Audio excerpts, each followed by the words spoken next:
Aurore est une association qui a presque 150 ans, qui s'est d'abord occupée de sortants de détention, qui aujourd'hui intervient sur 3 axes principaux. L'hébergement, on prend en charge les gens de la rue jusqu'à leur relogement. La santé, notamment les personnes en difficulté psychique ou en addiction. Et puis, quand on a soigné les gens, quand on les a hébergés, il faut les aider dans leur insertion sociale et professionnelle. Et donc des chantiers d'insertion, des actions auprès des jeunes pour les insérer professionnellement. C'est 30 000 personnes accueillies chaque année, c'est 1700 salariés, c'est 800 bénévoles sur 200 établissements et services sur environ 14 départements. Nous sommes un des acteurs majeurs de l'hébergement d'urgence sur Paris. On intervient dans des maraudes, dans des accueils de jour, et c'est là qu'on voit arriver une population très multiple. C'est vrai de personnes cassées par la vie, c'est vrai de femmes victimes de violences, c'est vrai de migrants, quel que soit leur statut en France, et puis beaucoup évidemment de personnes très marginalisées, des sans-papiers, mais aussi des gens à la rue depuis de nombreuses années. Donc pour moi, les oubliés du logement, c'est tous ces invisibles finalement que nous allons prendre en charge à travers nos différents dispositifs de manière inconditionnelle, mais qui effectivement aujourd'hui ne peuvent pas dans un premier temps accéder au logement social tel qu'il est proposé aujourd'hui. Notre conviction, c'est que personne ne doit rester à la rue et que nous avons les moyens en France de faire que personne ne soit à la rue. Pourquoi? Parce qu'on peut probablement mobiliser des bâtiments publics, mobiliser du foncier vacant, et puis je dirais dans les zones plus détendues, travailler grâce à de l'accompagnement à ce que les gens soient mobiles, accèdent à des emplois. On a plein de niches d'emplois à créer et à développer. Et donc c'est la première chose, c'est-à-dire nous sommes convaincus que la pire des choses, c'est de rester à la rue. Et nous sommes convaincus qu'avec de l'accompagnement, personne n'est uninsérable, dès lors qu'il le veut, bien entendu.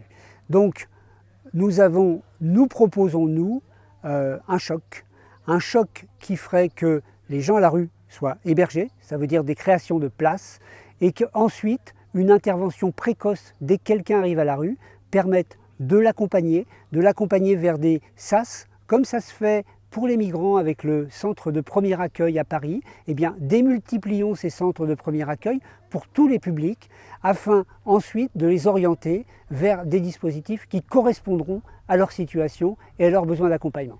Enfin, je dirais le deuxième volet, c'est qu'évidemment, notamment pour toutes les familles qui aujourd'hui sont à l'hôtel, nous savons que nous pouvons les prendre en charge de manière beaucoup plus positive et accompagnée, notamment par des systèmes de co-hébergement, par des systèmes de mise à disposition de logements temporaires.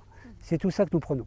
Un choc, je dirais un choc social qui va permettre de sortir de cette gestion finalement à la petite semaine et un vrai plan qui intègre à la fois un engagement dès l'arrivée à la rue jusqu'au relogement des personnes. Ce qui est clair, c'est quand on voit les chiffres des 115 sur l'ensemble du territoire national, c'est que aujourd'hui, nous ne sommes pas en état d'héberger toutes les personnes qui demandent. Donc il y a bien un problème, effectivement, de manque de moyens en place, très clairement, sur l'ensemble du territoire. Et qu'on en vient du coup à une variable d'ajustement bizarre qui est l'hôtel, alors que l'hôtel, on sait qu'on y met les gens dans de mauvaises conditions, quand ils y restent longtemps, et sans accompagnement. Donc on peut faire mieux pour le même prix.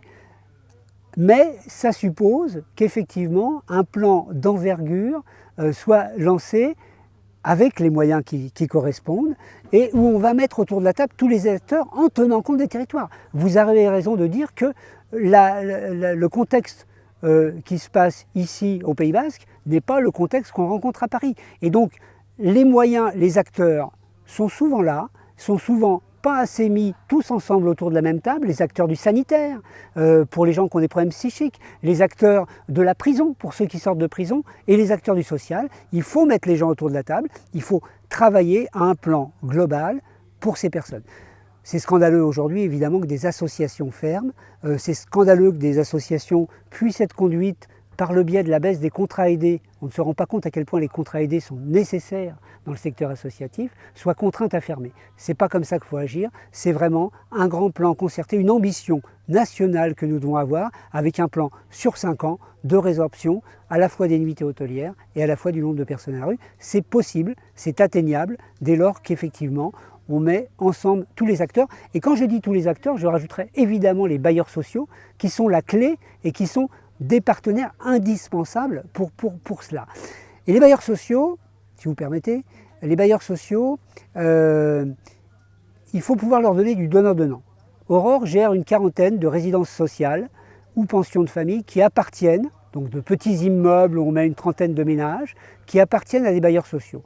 En contrepartie, avec nos partenaires, nous avons constitué des équipes mobiles qui vont chez les personnes en rupture de lien, qui ont des problèmes vraiment d'isolement terrible et que leurs conseillers sociaux n'arrivent plus à toucher, pour remettre ces personnes vers le droit commun, on va dire.